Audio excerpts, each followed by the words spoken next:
Lundi politique, Gaël Le Dantec. Ils ont été collègues au gouvernement. Elle l'a soutenu pour la présidentielle de 2017, mais depuis elle a pris ses distances pour s'installer dans l'opposition. Qu'attend-elle aujourd'hui de la visite d'Emmanuel Macron à La Réunion? Le travail parlementaire fait à Paris, que ce soit contre les violences faites aux femmes, contre la vie chère, pour la défense de l'agriculture, est-il utile? Permet-il de faire avancer les dossiers? Quelle position adopter dans le climat tendu autour de l'islam en France? Quel rôle compte-t-elle jouer lors des prochaines échéances locales? Erika Barèche, députée socialiste, ex-ministre de l'Outre-mer, conseillère municipale de Saint-Denis, est l'invitée lundi politique jusqu'à 13h sur la première. Vos appels à partir de 12h45 au 02 62 99 2000. Erika Barèche, bonjour. Bonjour. Merci d'avoir accepté notre invitation. Merci à vous. Dans l'actualité, il y a évidemment la visite d'Emmanuel Macron attendue dans notre île mercredi pour 48 heures après un passage par Mayotte et par les îles Glorieuses. Quand on est député de La Réunion, comment est-ce qu'on se positionne dans ce genre d'événements, de déplacements? Est-ce qu'on accueille le président de façon républicaine, j'allais dire, ou est-ce qu'on en profite pour faire valoir sa différence, pour mettre en avant des revendications, une opposition? Écoutez, moi j'ai choisi de faire l'accueil républicain parce que je crois qu'on a besoin comme ça de références, c'est important. C'est le président de la République et nous sommes députés de l'opposition. Moi je suis députée de l'opposition, mais c'est le président de toute la République. Donc je ferai l'accueil républicain à l'aéroport et au monument aux morts à Saint-Denis.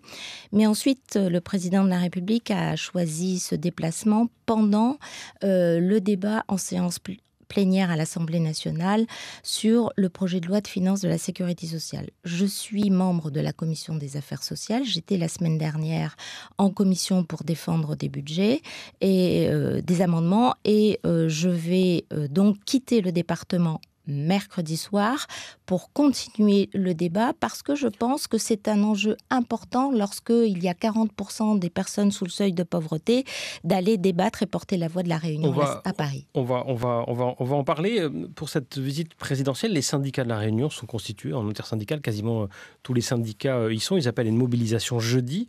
Est-ce que vous soutenez cette démarche? Est-ce que c'est le bon moment pour les syndicats pour se faire entendre? Oui, je pense que c'est le bon moment pour se faire entendre parce que c'est un moment particulier. La visite du président de la République pour la première fois d'ailleurs en ce qui concerne M. Macron depuis qu'il est président de la République à La Réunion. C'est le bon moment de faire entendre notre voix parce que nous avons beaucoup de choses à dire. Nous avons passé une période difficile, la crise des Gilets jaunes l'année dernière.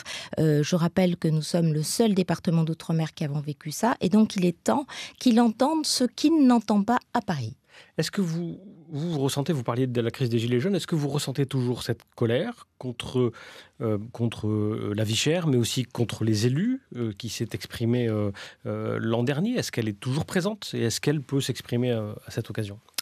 Il y a un grand rejet du gouvernement aujourd'hui, de la politique du gouvernement. Est-ce que c'est de la politique du gouvernement ou de la politique en général? C'est de la politique en général et particulièrement la politique du gouvernement.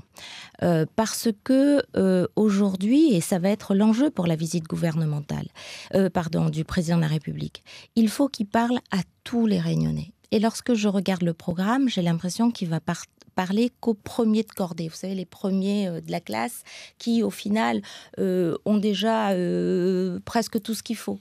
Mais je n'ai pas vu dans le programme une attention particulière pour tous ceux qui sont derrière. Tous ceux qui vont perdre en pouvoir d'achat avec les réformes qui sont portées par le gouvernement. Il est prévu quand même qu'il rencontre des membres de l'OPMR. Oui, sur un sujet particulier, prix, ouais. C'est-à-dire, j'imagine, et puis des chômeurs aussi. La vie chère, et puis ce serait bien qu'on l'entende sur la problématique de rachat et de vente qui questionne beaucoup les Réunionnais aujourd'hui, puis sa vision aussi sur la concurrence, sur la baisse des prix, sur la place de la production locale que je défends depuis très longtemps et qui avance petit à petit. Donc il faut qu'on l'entende là-dessus. Mais oui, il va rencontrer des chômeurs, je crois, à Saint-Paul, mais il ne va pas rencontrer tous ceux qui vivent la pauvreté et qui va basculer dans la grande pauvreté. Parce que, Monsieur Le Dantec, il faut que les Réunionnais le comprennent bien. Les 40% de personnes qui sont sous le seuil de pauvreté, qui vivent sous le seuil de pauvreté à La Réunion, avec ce budget de la nation et le budget de la sécurité sociale, vont avoir 0 € en gain de pouvoir d'achat et même vont perdre en pouvoir d'achat. Pourquoi ? Parce que toutes les prestations sociales seront valorisées à 0,3% du coût de la vie. Or, le coût de la vie, c'est-à-dire l'inflation, en France, est à 1%. Et à La Réunion, elle est, cette inflation, de 1,8%. Donc, les écarts entre les plus riches et les plus pauvres vont encore se creuser en France, mais encore plus à La Réunion. Et je pense que c'est à eux qu'il faut parler. Et pour parler à ces personnes qui se battent et qui vont se retrouver en difficulté pour alimenter leurs enfants, pour payer leur loyer, pour même se déplacer, aller chercher du travail et aller en formation, ces personnes ont besoin d'être rassurées et d'être accompagnées. Or, les mesures qui sont portées par le gouvernement aujourd'hui vont en sens inverse. Éric Aval, vous le disiez, le président de la République vient accompagné d'une délégation importante de ministres. Vous avez parlé tout à l'heure de déplacement gouvernemental. C'est bien un déplacement présidentiel, mais avec un certain nombre de ministres. D'après nos informations, Bruno Le Maire, le ministre de l'économie... Il ne sera pas là. Alors, si, il pourrait être du voyage. Voilà, d'après nos dernières informations. Plus fraîches que moi, alors. À confirmer, mais il pourrait être là. En tout cas, il est prévu une séance économie avec cette conférence qui devrait s'intituler Choose la Réunion. C'est une façon d'attirer les investisseurs étrangers. Après tout, est-ce que c'est pas une bonne formule pour essayer de créer de l'emploi, de dynamiser l'économie réunionnaise ? Oui, mais j'allais dire, on n'a pas entendu Choose la Réunion. Lorsque nous étions au gouvernement, je le rappelle quand même, le chômage avait baissé énormément. Je rappelle qu'on était à 30% en 2012 et que nous sommes à 24%. Donc le chômage avait baissé. Nous étions en création d'emplois dans le secteur marchand. Le président va au salon Nexi. Le salon Nexi, je le rappelle, je l'avais ouvert en tant que ministre des Outre-mer, déjà, qu'on avait accompagné les entreprises par un CICE à 9%, et qu'aujourd'hui, la réalité, c'est que... Ça n'a pas donné de résultat. Le MEDEF, si, puisque le chômage avait baissé de 30% à 24%, donc ça avait compte tenu baissé. de l'ampleur de l'aide mais aujourd'hui, accordée. la réalité... oui, on aurait pu faire mieux, exactement. Et je vous rappelle que lorsque j'étais venue dans vos studios, j'avais plaidé en tant que députée pour une contrepartie des aides que l'État donne aux entreprises. Et je maintiens cette position. Qui n'a jamais été mise en place. Aujourd'hui, ce que je constate, c'est que on détruit plus d'emplois qu'on ne crée. Et ça n'est pas moi qui le dis, c'est le MEDEF qui le dit, puisque on a créé 590 emplois, mais on a perdu 1231 emplois sur la période fin 2018, début 2019. Donc aujourd'hui, et l'ADIR le dit aussi, les réformes du gouvernement ne créent pas suffisamment d'emplois, et je pense qu'il faut être effectivement sur les deux jambes. Il faut être sur la jambe de dynamique économique, soutenir les petites entreprises, soutenir l'activité économique, ça n'est pas le cas aujourd'hui, et dans le même temps... Et soutenir sous quelle forme ? C'est des exonérations de charges ? Bien sûr, c'est ce qu'on avait mis en place, qu'il aurait fallu mieux évaluer pour plus d'efficacité. Le gouvernement a décidé de couper de façon dure dans ce qui existait pour proposer une autre réforme qui a été mise en place l'année dernière, très critiquée par le monde de l'économie, puisqu'aujourd'hui, avec cette réforme, il y a une perte sèche pour les entreprises, puisqu'il y a sur des salaires qui tournent autour de 2 700 € net, donc d'encadrement dans les entreprises réunionnaises, il y a un surcoût de la masse des salaires autour de 6%. Donc si vous voulez bien... Parce que la baisse, elle n'aide que les petits salaires. Voilà, donc on tire vers le bas les salaires à La Réunion avec ce système qui a été mis en place par le gouvernement, et dans le même temps, on a un vrai problème de pouvoir d'achat. Donc il y a quelque chose qui est illogique. Muriel Pénicaud, la ministre du Travail, pourrait également être de la délégation cette semaine. Elle peut-être va-t-elle s'exprimer aussi sur les parcours emploi-compétences qui remplacent les contrats aidés. On sait que la suppression, en tout cas la très très forte diminution des emplois aidés a posé de graves problèmes à un certain nombre de communes, mais surtout aux bénéficiaires de ces contrats-là. Est-ce que vous êtes, vous, favorable à remettre du contrat aidé, à en financer plus, ou est-ce que vous dites, après tout, ce ce parcours emploi-compétences qui remplace, c'est bien, c'est une bonne formule, il faut aller vers ça, ou est-ce que il faut définitivement aller vers du vrai emploi et tourner le dos à ces contrats aidés? Il faut aller vers du vrai emploi.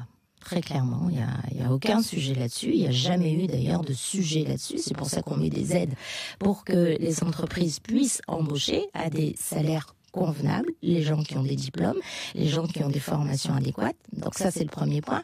Le deuxième point, il suffit d'interroger les gens. Interroger ceux qui ont le PEC aujourd'hui. Ceux qui ont le PEC aujourd'hui vous disent, le parcours emploi-compétences, vous disent aujourd'hui, mais ça n'est pas du tout efficace. Pourquoi ? Parce qu'on est passé de contrat à 2 ans à un contrat à peine 1 an. Qu'est-ce que vous faites en 1 an ? Le temps d'arriver sur un poste, de comprendre le poste, de comprendre l'entreprise, d'avoir les règles, ça, il passe 3 mois, 4 mois, 5 mois. Et après, vous devez partir dans 6 mois après. Donc, il y a une espèce de stress continu qui accompagne ces personnes très éloignées de l'emploi et qui dégrade la sortie positive de ces gens qui ont envie de s'insérer, qui ont envie de travailler. 1 an, ça n'est pas suffisant. Le deuxième point, c'est que nous, on avait obtenu que l'aide de l'État pour avoir beaucoup de contrats et donc traiter massivement cette entrée dans l'insertion par l'activité professionnelle, c'était une aide plus conséquente aux entreprises, puisque vous savez on avait mis en place les contrats aidés dans le secteur marchand, mais aussi les collectivités locales. On était autour de 80, voire 95% d'aide de l'État. Aujourd'hui, on est à 50%. Ouais. Donc, du coup, on en fait moins. Et donc, du coup, tous ceux, encore une fois, qui ont le plus besoin d'être pris par la main pour entrer de façon bienveillante dans un processus d'insertion et de professionnalisation, ils sont mis de côté et aujourd'hui, ils le vivent très très mal. Enfin, je n'invente rien. Donc, il suffit d'interroger les gens, véritablement. Il faut plus de contrats aidés et la formule PEC n'est pas forcément la bonne plus longue durée.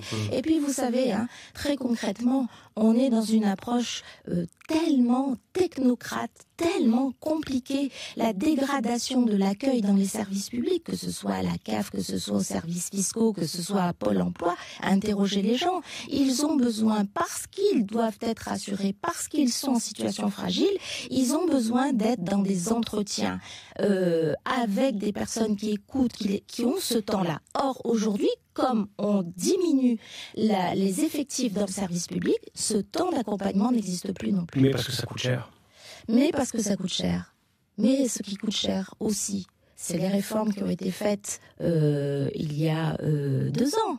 Lorsqu'on transforme, on fait disparaître l'impôt sur la grande fortune, qu'on met l'impôt sur la fortune immobilière, qu'on met la flat tax, c'est des cadeaux qu'on fait vraiment aux plus riches d'entre nous.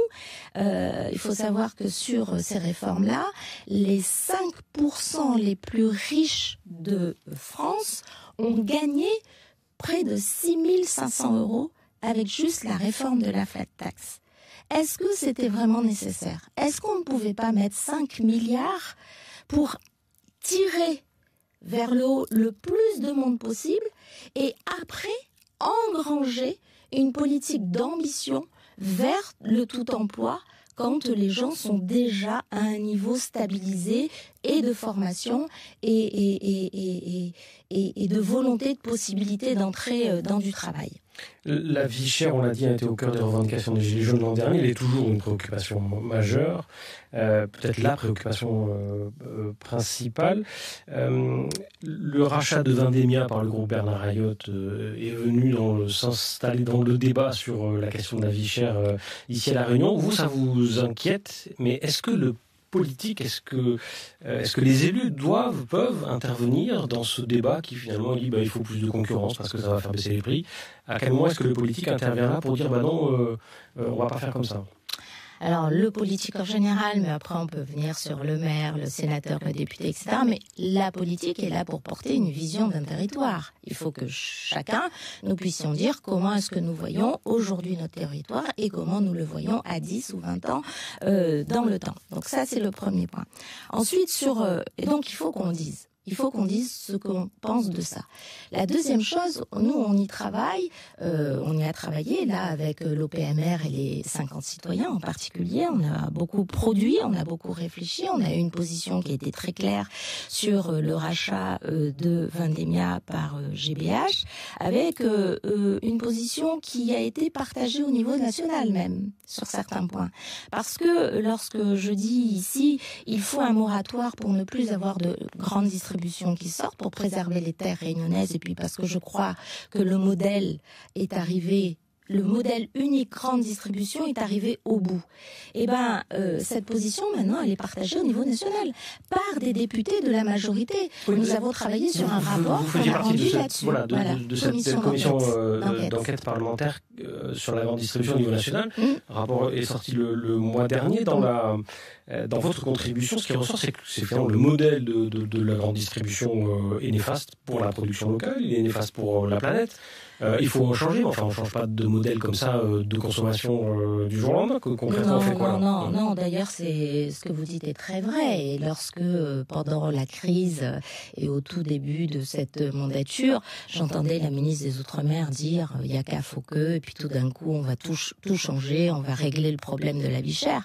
Non, ça se passe pas comme ça dans la vraie vie. Dans la vraie vie, il y a des systèmes, il y a des tissus qui sont organisés. Nous, depuis même la colonisation, cette économie de comptoir qui assoit des situations de monopole, elle a perduré. La loi Lurel de 2012 a bousculé pas mal les choses, et aujourd'hui on va même plus loin avec le rapport de cette commission d'enquête. Donc non, on ne renverse pas la table comme ça. Mais oui, on peut avoir des décisions très importantes comme le moratoire pour ne plus sortir de grandes surfaces à La Réunion pour préserver nos terres. Il y a des projets qui sont en route, même si il y avait un moratoire. On peut les arrêter, ces projets. Ils n'ont pas été validés. Tous les projets qui sont dans le tuyau et qui n'ont pas été validés maintenant encore par la commission de validation, on peut les arrêter. Vous dites à ceux qui sont obligés de faire des kilomètres pour aller acheter dans une grande surface. La deuxième chose, c'est que on n'est pas dans un système tout ou rien. Il y a un équilibre à trouver. Il y a la grande distribution qui existe et qu'on va pas faire disparaître parce qu'il y a de l'emploi et parce que c'est nécessaire, parce que ça répond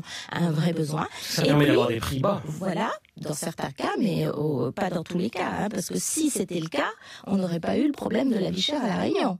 Parce que si la réponse au prix bas pour les produits de consommation était la grande distribution, on n'aurait pas eu de crise à La Réunion, puisque notre seul modèle de proposition consommateur, c'est de la grande distribution. Donc il y a un vrai sujet. On propose quelque chose qui, soi-disant, va faire baisser les prix et ne répond pas à la question. Donc ce n'est pas le bon projet. Et donc les solutions ? Alors donc, il faut compléter cela par le développement de commerce de proximité, d'abord parce que, pourquoi ? Je prends un exemple, d'abord parce qu'on surbanise énormément, les villes grossissent, que la population vieillit, elle va doubler dans les 20 prochaines années, et je ne crois pas qu'en ayant des grandes surfaces très éloignées des centres de vie, va pouvoir répondre aux besoins des personnes vieillissantes. Donc il y a un changement démographique, il y a un changement d'aménagement, donc il faut soutenir ça. Et le troisième point, c'est que je pense qu'il faut mettre le paquet sur une production locale, et ça c'est ma conviction depuis des années, une production locale où les gens peuvent produire de la qualité pour nourrir les Réunionnaises et les Réunionnais. Mais qu'est-ce qui manque ? Aider, qu'est-ce qui manque ? C'est de la volonté. C'est la volonté. Vous savez qu'aujourd'hui, la volonté de qui ? Du gouvernement, par exemple, prenons ce cas-là. On est monté au créneau, tous ensemble, avec les députés et sénateurs, de nombreuses fois. Ça fait des mois que nous soutenons les filières. Pour la diversification aujourd'hui, je vous passe sur les aspects techniques, il nous manque 2 millions d'euros. Pas 2 milliards, 2 millions.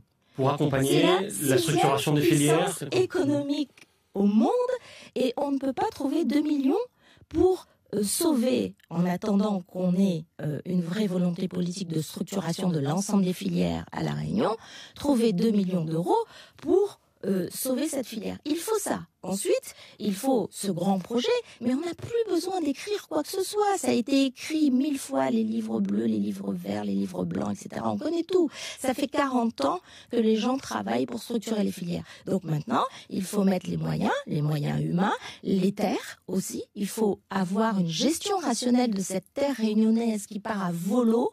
Il n'y a plus personne qui gère la terre réunionnaise. C'est à qui veut, prend. C'est à qui souhaite faire ce qu'il veut, prend. Ça n'est plus possible. On a besoin de terre pour la sécurité alimentaire. Je veux dire ça parce que c'est important. À chaque fois qu'on vit une crise, qu'elle soit économique, qu'elle soit sociale, qu'elle soit environnementale, un cyclone, etc., on se retrouve avec des bateaux ou des avions qui n'arrivent pas sur le territoire. La responsabilité politique d'un politique, c'est de se poser la question comment je nourris la population le jour où les bateaux n'arrivent plus. Et force est de constater qu'aujourd'hui, on n'a pas de réponse. Est-ce que c'est à l'État? Est-ce que c'est à la région? Est-ce que c'est au département? Qui doit avoir cette vision globale du territoire qui visiblement manque? Je crois tout le monde. C'est pour ça qu'il y a... Oui, mais est-ce qu'il y a une collectivité aujourd'hui, un responsable politique qui a ces manettes en main? La responsabilité politique majeure et globale aujourd'hui de la vision, c'est la région.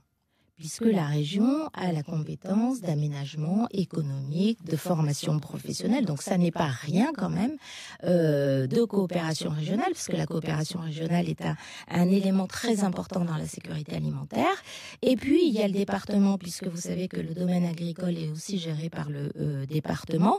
Et puis il y a les collectivités municipales, parce que nous avons encore sur les mairies une compétence d'aménagement avec le PLU, qui permet de geler plus ou moins et d'aménager les terres communales, mais en fonction d'un schéma d'aménagement régional qui est porté par la région.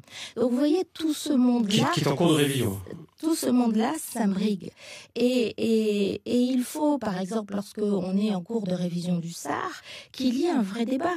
Il est où le débat sur le SAR? Il y a une enquête publique en cours, oui, mais avec assez peu de publicité. Vous le savez, les gens sont pris dans leurs préoccupations. Quand on ne dit pas les choses, quand on n'interpelle pas, quand on ne favorise pas le débat ne se passe pas.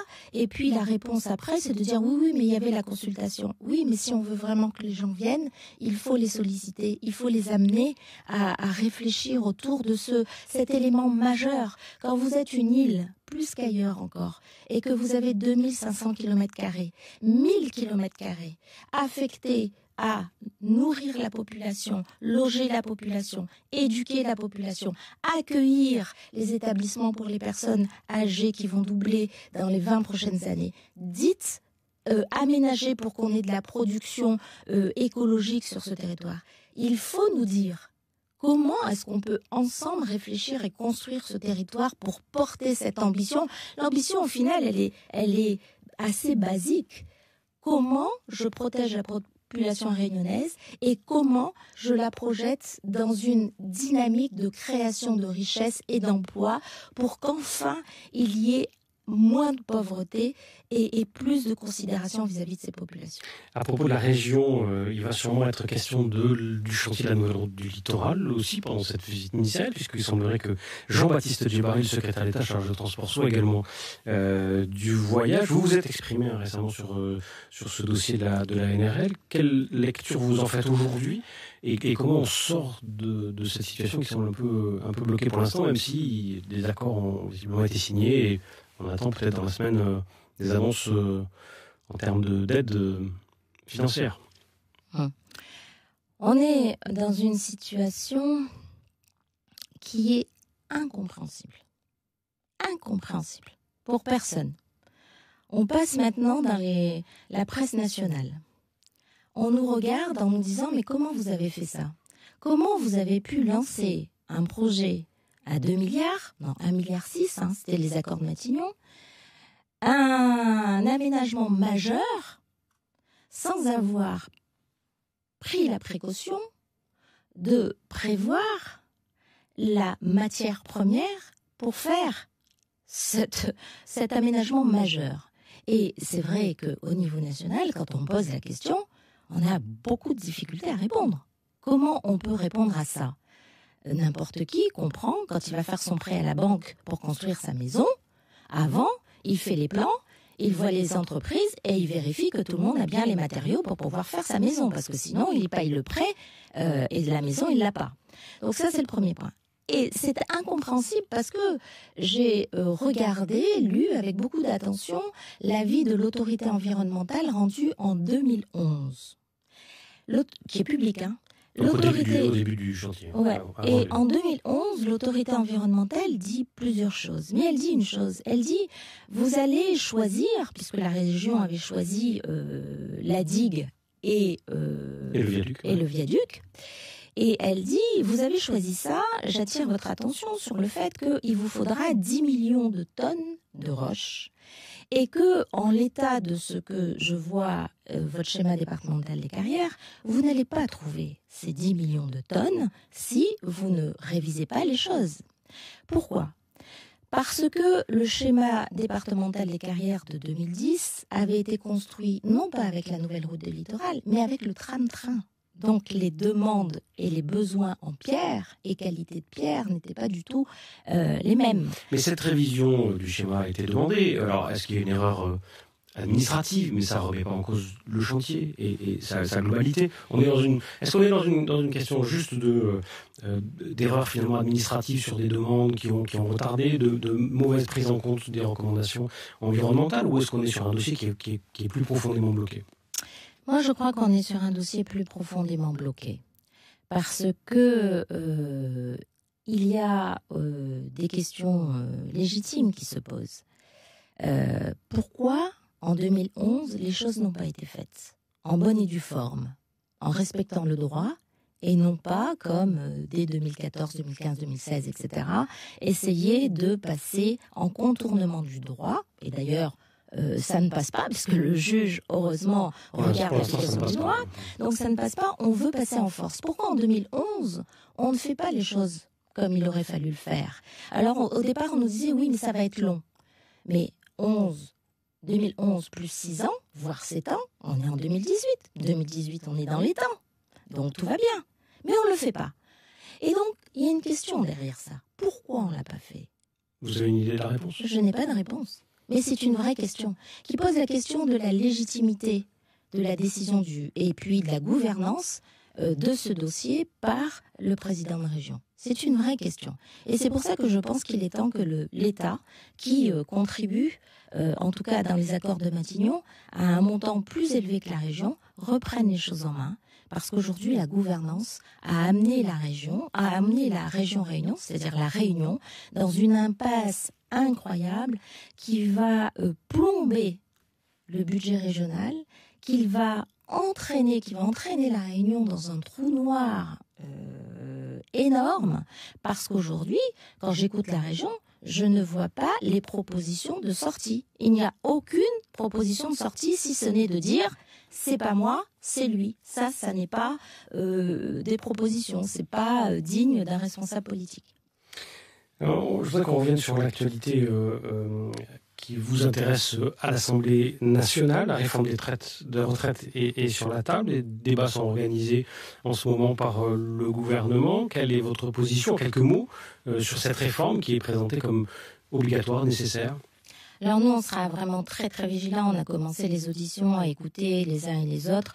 Nous, ce qu'on sait aujourd'hui, si je reprends juste pour la Réunion, par exemple, où on a déjà interrogé le ministre là-dessus, c'est de dire il va falloir quand même regarder cette singularité-là. Pourquoi ? Première chose, c'est qu'on a toujours vécu un schéma structurel à la Réunion. Donc, par conséquent, des gens qui ont moins cotisé non pas par volonté, mais parce qu'il n'y avait pas d'offre de travail.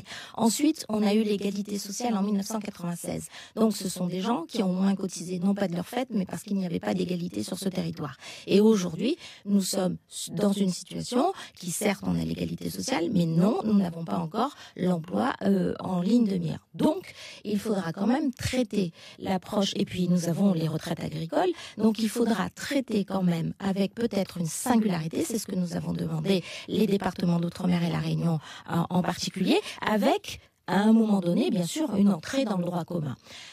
Nous sommes, nous, inquiets parce que, justement, aujourd'hui, nous voyons que le projet de loi de financement de la sécurité sociale fait que tout ce qui est sécurité sociale et budget social, de ce budget social, est en demande d'efforts encore très, très grands, y compris pour l'hôpital. Et on se dit, si on commence une réforme de la retraite dans un environnement très contraint, où on demande des efforts à ce budget de financement de la sécurité sociale, ça augure quand même des efforts qui vont être encore demandés aux plus faibles d'entre nous.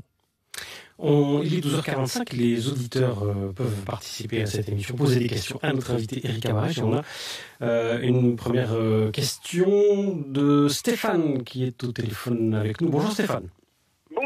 Bonjour Madame la députée. Bonjour Monsieur. Je vais aller assez vite parce que je pense qu'il y a d'autres auditeurs qui voudraient... Oui, et puis d'autres thèmes encore à aborder avec notre invité. Alors, Madame la députée, j'ai une question pour deux choses sur mon bureau. La première, c'est un article que vous avez fendu dans la presse locale sur une pleine page concernant le rachat du groupe Vendémia par le groupe Bernard Ayotte. On est bien d'accord ? Oui. Très bien. Et donc, je m'interroge sur votre position dans cet article que vous écrivez noir sur blanc à l'attention des Réunionnais, principalement, je pense aussi des Dionysiens, et en même temps sur votre majorité municipale qui s'acoquine, entre guillemets, avec ce même groupe Bernard Ayotte pour l'ouverture d'une prochaine grande surface sur le site qui est devant le Stade de l'Est à Saint-Denis. Et il y a quelques secondes, vous parliez soi-disant d'un moratoire pour ne plus voir faire sortir de grandes surfaces sur tout le territoire national. C'est ce que vous avez dit, mais même donc sur le territoire de la Réunion, vous ne voulez pas l'appliquer puisque votre majorité municipale va donc ouvrir une nouvelle grande surface et donne du terrain, donne encore du grain à moudre à ce groupe Bernard Ayotte. Alors, je voudrais également vous donner la définition du mot... Merci, parce que le temps... bureau, je vais aller, ça sera la fin. Ça sera la définition du mot démagogue.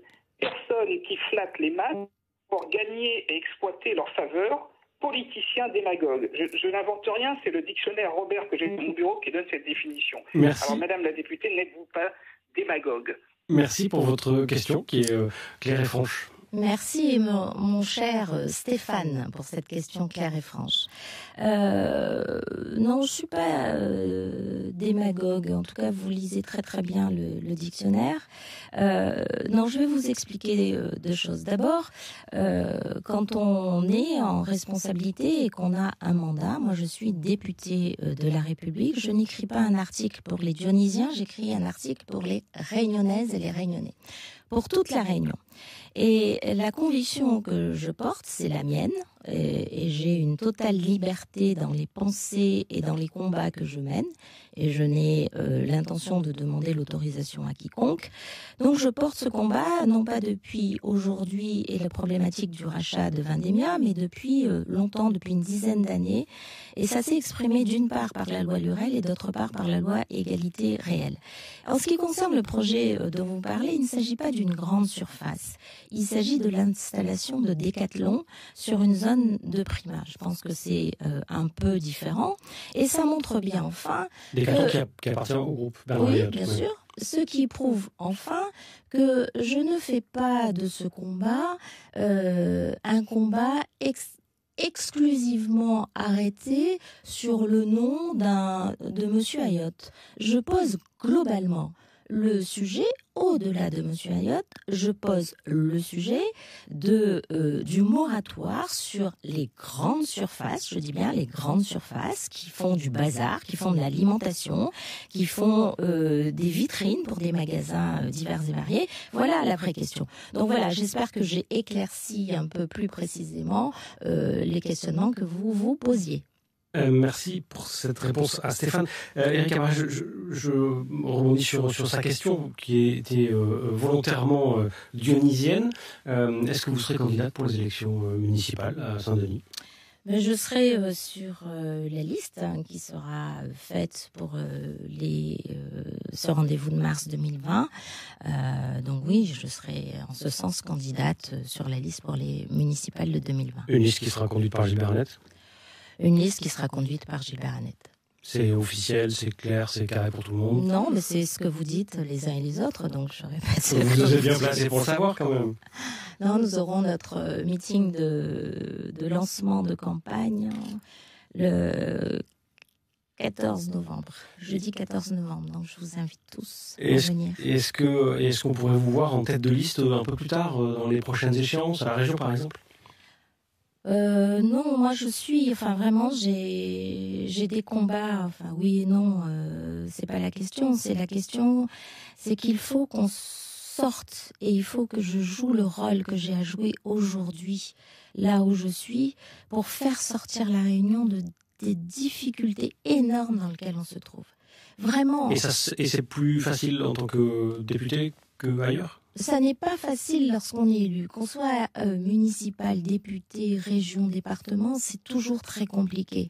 Et c'est pour cette raison que les élus doivent être extrêmement rigoureux sur l'exercice de leurs fonctions. Rigoureux et exigeants lorsqu'on va se battre sur des causes qui sont complexes, techniques, où on nous attend au tournant. La population, mais ceux aussi qui doivent décider ou nous proposer des solutions. On a du monde au standard. Un autre Stéphane a une question pour vous, de Saint-André. On vous écoute Stéphane, merci de poser votre question à Éric Abrage. Madame la ministre, chers animateurs, chers auditeurs, bonjour. Bonjour monsieur. Stéphane Pachi, vice-président de l'association Codium, que vous connaissez très bien. Oui. Début mai, vous nous avez fait le plaisir d'être là à notre meeting que l'on consacrait à la défense des congés bonifiés. Qui touche actuellement 35 000 fonctionnaires ultramarins, pas que réunionnais, mais ultramarins en règle générale. Vous qui avez été ministre de l'Outre-mer, vous serez présente pour le déplacement du président Emmanuel Macron. Est-ce que vous pourriez porter cette thématique lors de son déplacement pour enfin avoir des réponses aux questions?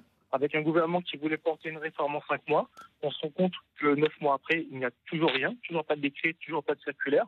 Donc, est-ce que vous voulez, encore une fois, nous faire l'honneur d'être la porte-parole de ces 35 000 fonctionnaires ultramarins lors du déplacement du président Macron? Merci Stéphane pour cette question. Éric Abrage, vous n'allez peut-être pas être l'intermédiaire avec le président de la République, mais vous pouvez nous dire un mot sur la réforme des congés bonifiés?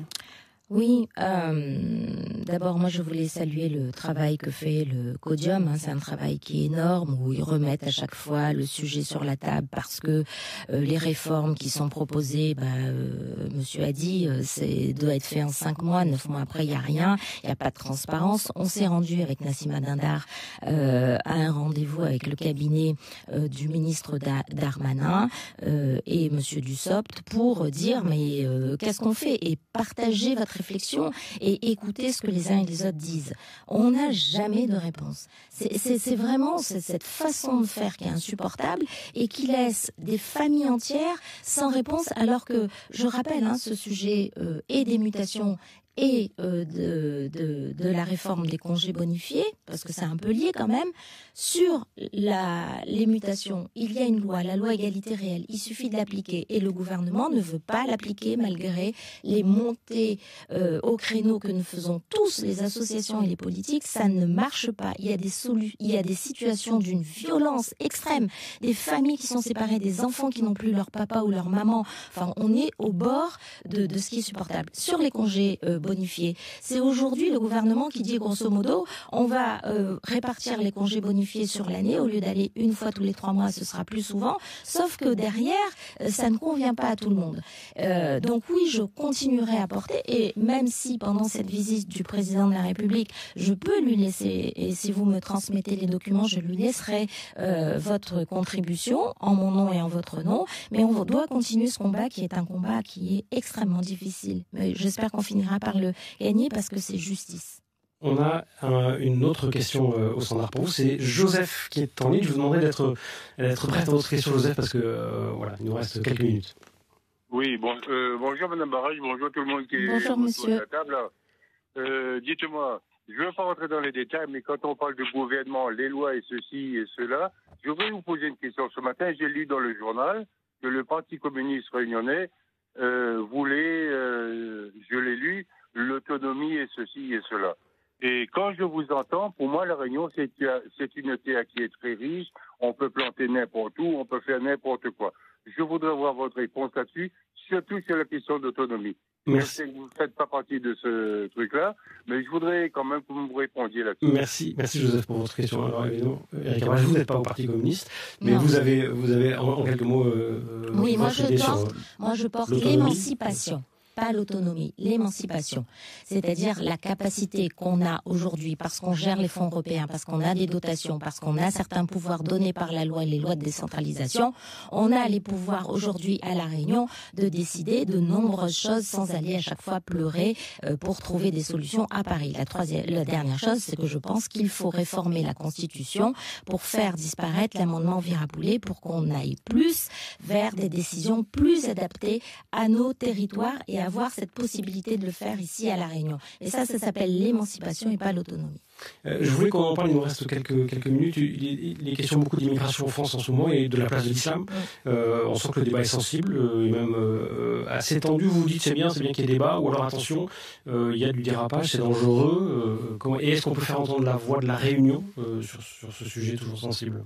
Alors, moi, j'ai essayé de faire entendre la voix la semaine dernière parce que je faisais le point presse pour le groupe et j'ai parlé de La Réunion. Et je trouve qu'à chaque fois qu'il y a une élection, à chaque fois qu'il y a un choix, on utilise le voile, on utilise l'islamisation, on utilise la radicalisation pour tout mettre dans le même panier et pour opposer les Français entre eux. Donc, c'est une mauvaise façon de faire. Et j'ai expliqué qu'à La Réunion, on était un modèle particulier. Alors, ça peut paraître idyllique pour les Français de l'Hexagone, mais c'est la réalité pour nous. Et donc, je ne participerai pas, moi, à des débats qui consistent juste à mettre au pilori des Français de confession musulmane. Par contre, je pense qu'on a un vrai problème sur la radicalisation et sur lequel on n'a pas encore... ici à La Réunion, ouais. On a des cas de radicalisation à La Réunion, bien sûr. Moi, en tant que ministre, on avait eu à regarder ce sujet. Donc, il faut toujours se protéger contre ça. Bernard Cazeneuve, de votre parti, a dit sur Europe 1, les musulmans respectueux des principes de la République doivent faire entendre leur voix. Est-ce que vous êtes d'accord avec lui ? C'est aux musulmans de dire oui, nous, on est contre la radicalisation ? C'est à tout le monde de le dire. Et ceux, justement, qui portent ce vivre ensemble. J'étais samedi à la remise de la Légion d'honneur d'un musulman réunionnais qui fait partie de ces familles qui ont construit La Réunion, monsieur Iqbal Angar. Et pour la petite histoire, et ça n'existe pas en France hexagonale, son parrain, c'était Monseigneur Gilbert Aubry. Et bien juste ça, ça n'existe pas. Voilà, en France. Et il faut qu'ils arrivent hexagonal. Et il faut qu'ils arrivent à comprendre que ça, c'est possible, que ça existe, mais parce qu'il y a une certaine façon de vivre l'islam, respectueuse des règles de la République, tout en faisant que les enfants aillent aussi à la médersa. Voilà, c'est possible. Et que les mamans portent le voile pour aller chercher leurs enfants à la sortie d'école. Ça aussi, c'est possible. Merci Éric Cabral d'avoir été avec nous dans Lundi Politique. Passez une excellente journée sur La Première. Merci.